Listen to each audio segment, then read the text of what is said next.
arhitekture su one jedine koje su komercijalno zanimljive, jedino što ćete vjerojatno nikad došli u prisutnosti. Pa u tom kontekstu ćemo malo pogledati znači, kako se mogu control flow arhitekture dodatno kategorizirati, na koji način se njih može dodatno kategorizirati.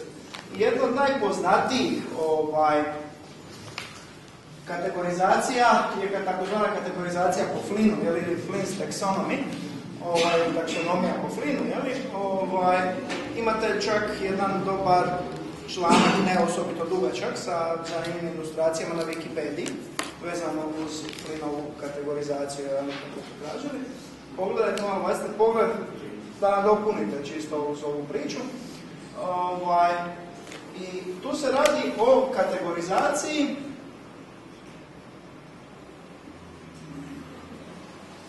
obzirom na paralelizam u instrukcijskom i podatkovnom toku.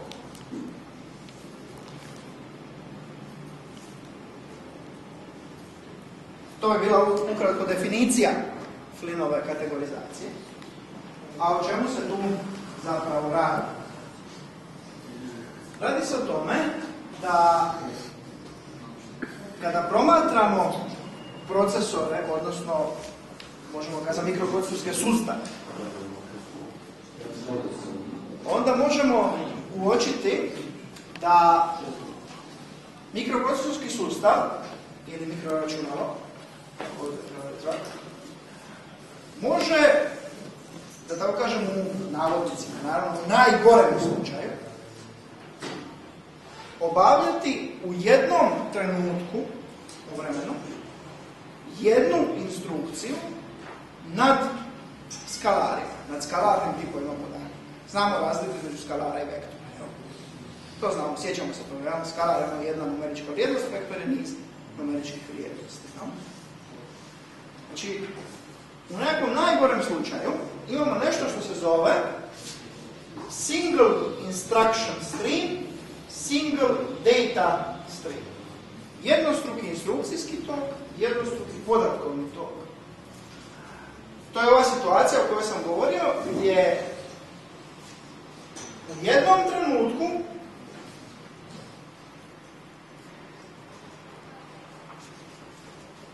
u procesoru se izvodi točno jedna instrukcija nad skalarnim operandima. To je, pretpostavljam, lako vam zamislivo.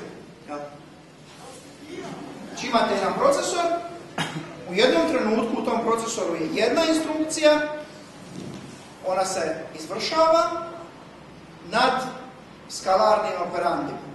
Znači to je ono add R0,R1, zbroj R0 sa R1, samo je ovaj add unutar procesora u tom trenutku u kojem promatramo stvar. To je ta jednostrukost instrukcijskog streama. Samo je taj add unutar procesora i operandi su skalari, dvije vrijednosti, 2 i 5, 3 i 7, 9 i 12, jel? Znači nekakve skalarne vrijednosti. To je ta jednostrukost podatkovnog toka. Zatim se možemo pomaknuti dalje, pa možemo kazati da možemo imati single instruction stream. To je znači situacija gdje u jednom trenutku u procesoru se izvodi točno jedna instrukcija, ali multiple data stream. Višestruki tok podataka. Što bi značilo onda u tom kontekstu višestruki tok podataka? Da je taj procesor u stanju obavljati operacije nad vektorima. Tako. Znači, da ne prepisujem sad od gore, u jednom trenutku u procesoru se izvodi točno jedna instrukcija, ali nad vektorskim operandima.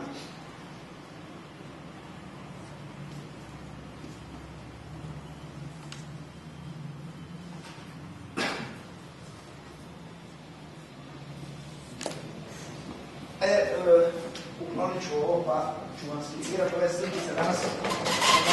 To pogledati išao malo na Wikipediji, ima nešto interesantno, to samo je zanimljivo.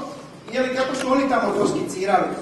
Kaže za single instruction, single data stream, kaže imate program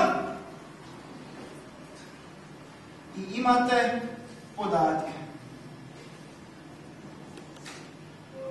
I imate ono što se zove, ne znam da li su mi to nazvali, processing unit, jeli, procesorska jedinica, procesor, nekakav jedinični, ali to je zapravo više odgovara onome što smo mi definirali kao aritmetičko-logička jedinica, nego baš procesor.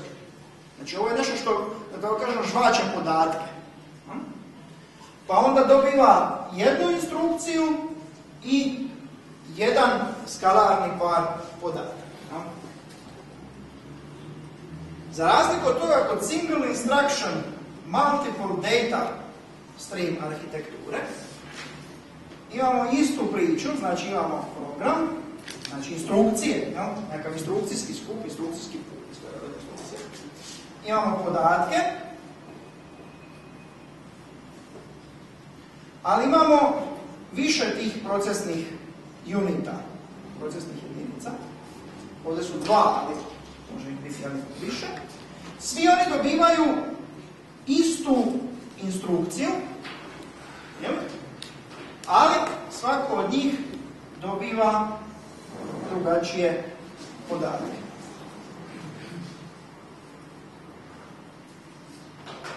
Vidite, znači podaci su različiti, a instrukcija koja se obavlja je ista. Idemo na sljedeći korak. Multiple instruction stream, single data stream.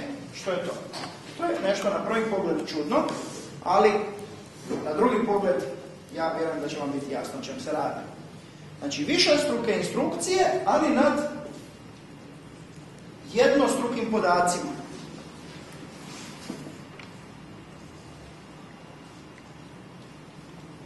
Znači, u principu, da kažem,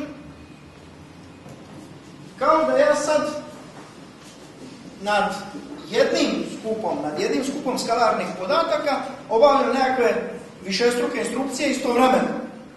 To djeluje malo besmisleno. I to, gledajući kroz ovaj kontekst, i je besmisleno. Ne radi se o tome. Radi se o nečemu drugom.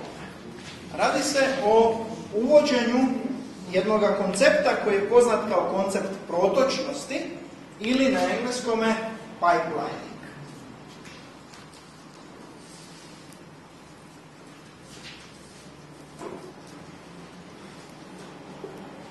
Pipelining ili protočnost, gdje se događa paralelizacija izvođenja instrukcija unutar procesora na način da je unutar procesora u izvođenju u jednom trenutku, znači u jednom trenutku u procesoru se izvodi, vidite, više instrukcija, ali kako se izvodi više instrukcija? Tako da su te instrukcije u različitim, znam netko što, u različitim, to je posljedica, i ne mora može biti u različitim cijevima, može biti u redoslijedima. U različitim redoslijedima. Ne, nego u različitim fazama izvođenja. Različitim fazama izvođenja. Što to znači?